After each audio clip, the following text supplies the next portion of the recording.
नमस्कार, मैं पंकज और आप देख रहे हैं चंपारण न्यूज पॉइंट। और मैं आज बेतिया की धरती पे हूं और यहाँ एक इंग्लिश के बहुत मशहूर शिक्षक हैं।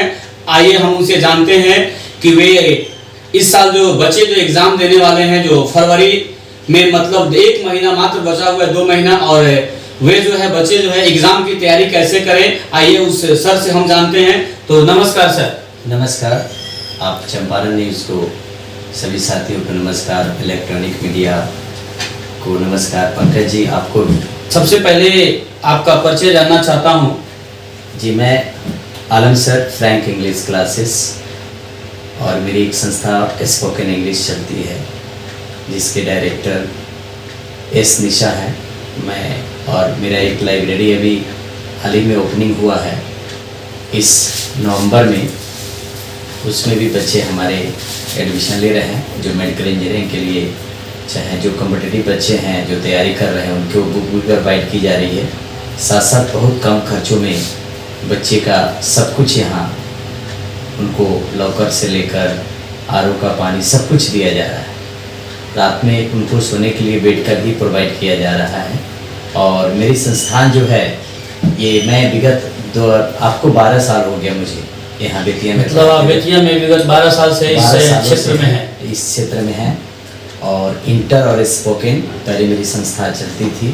अब एक लाइब्रेरी मैं इस साल से अपना ओपनिंग किया हूँ। इस साल से? जी बिल्कुल। तो मैं आपसे जानना चाहता हूँ कि सर, जो अभी 2 महीना मात्र जो एग्ज़ाम का है बच्चों का, आखिर बच्चे क्या करें कि मतलब एग्ज़ाम में अच्छा मार्क्स ला सकें? देखिए, इंग्लिश पेपर कोई बहुत बड़ा टॉप सब्जेक्ट नहीं है, लेकिन पढ़ाने वाले अगर टीचर अच्छे मिलते हैं तो इंग्लिश कुछ भी नहीं है, वो बहुत आसानी से पास कर सकते हैं। अब बच्चे के पास 2 महीना बचा हुआ है जी, तो इसमें नहीं है कि हम लोग गेस के चक्कर में पढ़कर और किसी चीज़ समरी वगैरह को रटकर हम पास करें, ऐसा कुछ नहीं है। अगर समरी मुझे नहीं भी याद होती है तो बहुत आसानी से मैं बच्चों को अपना पढ़ाता हूँ और बोलता हूँ भी कि समरी के चक्कर में नहीं पढ़ना है, नहीं ऑब्जेक्टिव का है। मैं यहाँ एक ट्रिक बताता हूँ प्रत्येक चैप्टर का, जो उस ट्रिक के माध्यम से बच्चे का 85% क्वेश्चन सॉल्व हो जाता है।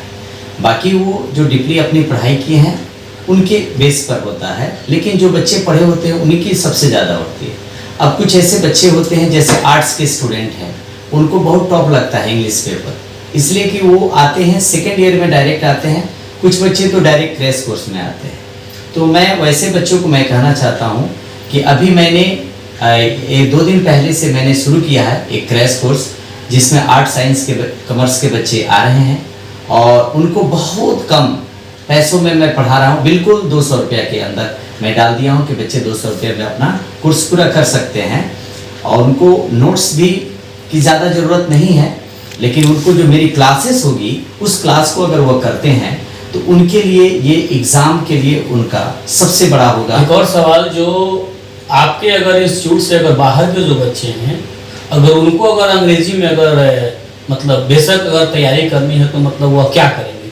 देखिए, अभी मेरे पास तो ऑनलाइन की कोई फैसिलिटी है नहीं, लेकिन अगली साल से मैं ऑनलाइन अपना डिजिटल बोर्ड लगाऊंगा। ऑनलाइन हमारे देहात के जो भी बच्चे बेतिया तक नहीं आ पाते हैं, खासकर लड़कियां, जो मैट्रिक के स्टूडेंट, बहुत सारे टीचर बताते हैं कि नहीं साइंस मत पढ़ो, कॉमर्स मत पढ़ो, आर्ट्स पढ़ लो, वही बच्चियाँ को और बच्चे को घेर लेते हैं।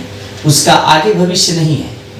Without English never can do something. जो हम कुछ भी नहीं कर पाते हैं इंग्लिश के बिना, तो मैं उन मैट्रिक टीचरों को भी कहता हूँ, रिक्वेस्ट करता हूँ कि आप अपने बच्चियों को और बच्चों को ये चीज़ ज़रूर कहिए कि साइंस वो पढ़ें, कॉमर्स पढ़ें, उसकी स्कोप है।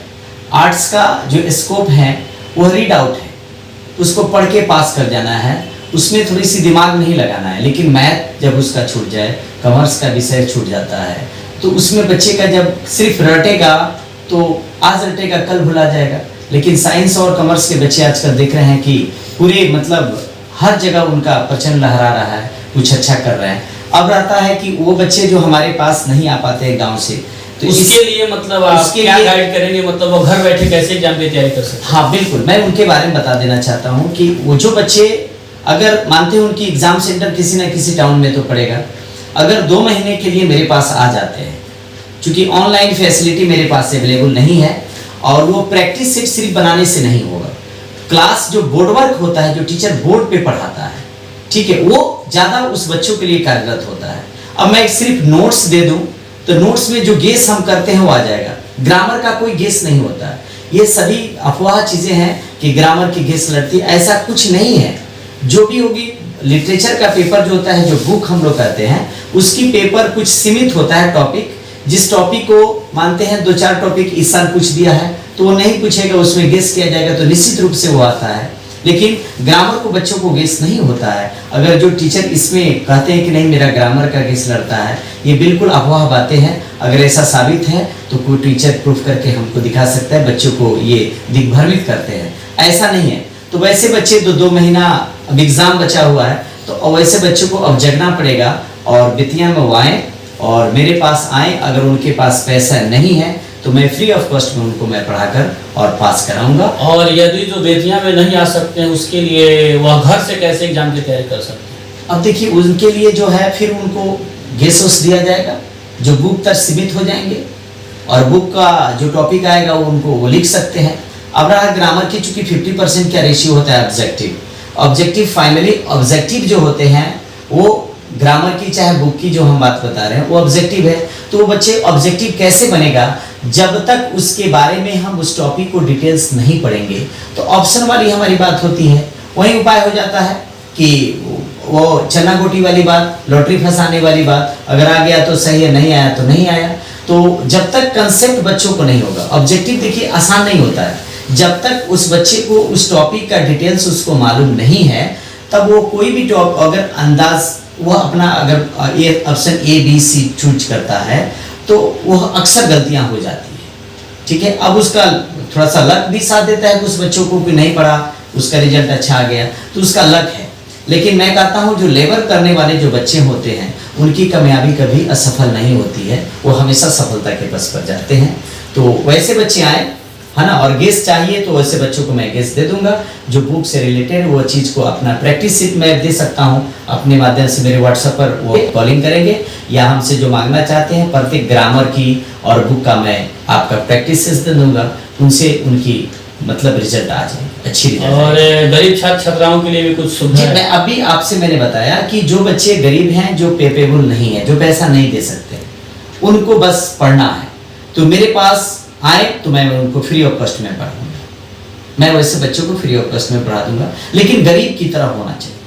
अब पता नहीं वो एंड्रॉयड सेट लेकर 10,000 रुपया घूमते हैं और मतलब आप कैसे पहचान पाएंगे कि वो गरीब है? बस बिल्कुल उसको आने के बाद पता चलता है बच्चे, जब तक सामने नहीं होंगे। अब कोई हम एस्ट्रोलजर नहीं है, ज्योतिष नहीं है कि उसको देखकर ही बता देंगे। जब बच्चे मेरे पास आएंगे, उनकी एक्टिविटी को मैं देखूंगा, उसके बाद हमको पता चलेगा कि बच्चे के पास रियल वो गरीब है कि नहीं। अब प्लस कोई बच्चे तो झूठ नहीं बोल सकते हैं कि मैं गरीब हूँ सर, मुझे मदद किया जाए। अगर उस लायक है तो मैं मदद करूँ। चलिए, ये थे मेरे साथ आलम सर जो बेतिया में इंग्लिश के बहुत ही मशहूर शिक्षक हैं। तो आइए आप बन रहिए मेरे चैनल के साथ। धन्यवाद।